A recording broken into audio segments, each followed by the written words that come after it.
আসসালামু আলাইকুম ভিউয়ার্স, আজকে আপনাদের জন্য নিয়ে এসেছি চিংড়ির বড়া রেসিপি। এই রেসিপির জন্য আমাদের লাগবে ছোট ছোট চিংড়ি মাছ, একদম ছোট ছোট যেই চিংড়ি মাছগুলো পাওয়া যায় ওইগুলা। এর জন্য লাগবে পেঁয়াজ, কাঁচামরিচ আর ধনিয়া পাতা। একটা বলে এখন পেঁয়াজ, কাঁচামরিচ, ধনিয়া পাতা নিয়ে নিব।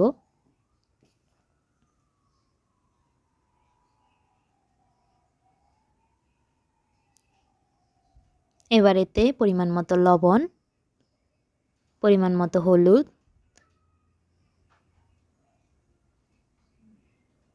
এবং পরিমাণ মতো মরিচের গুঁড়া দিয়ে ভালোভাবে মাখিয়ে নিব।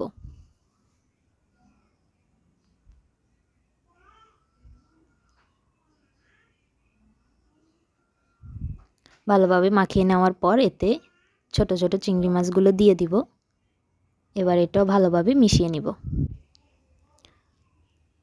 এবার এতে 2 চামচ কর্নফ্লাওয়ার দিব। যাদের বাড়িতে কর্নফ্লাওয়ার নেই তারা চালের গুঁড়ি ব্যবহার করতে পারেন। এটা শুধুমাত্র বড়ার মুচমুচে ভাব আনার জন্য ব্যবহার করা হয়েছে। যেহেতু ছোট ছোট চিংড়ি মাছ সেহেতু এগুলো ভালোভাবে মাখিয়ে নিলেই হয়ে যায়।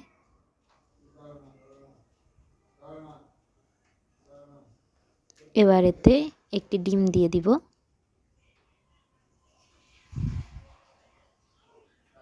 ডিমটিকেও ভালোভাবে মিশিয়ে নিব। ভালোভাবে মেখে ডোটা রেখে এবার আমরা একটি প্যানে তেল ঢেলে নিব। সামান্য পরিমাণ ডো দিয়ে দেখব তেলটা গরম হয়েছে কিনা। তেলটা যখন এরকম গরম হয়ে যাবে তখন মিডিয়াম আঁচে আমরা একটা একটা করে বড়া দিয়ে ভালোভাবে ভেজে নেব।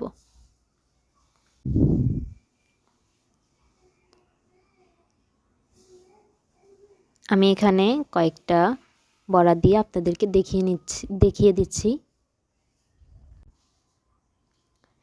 যখন বড়াগুলোর এরকম হালকা কালার চলে আসবে, বাদামি কালার, তখন বড়াগুলো আমরা উঠিয়ে নিব। ব্যাস তৈরি হয়ে গেল সুন্দর চিংড়ির বড়া।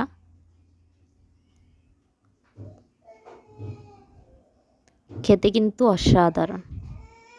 অবশ্যই আপনারা এটা বাড়িতে ট্রাই করবেন এবং জানাবেন আপনাদের কেমন লেগেছে। ধন্যবাদ।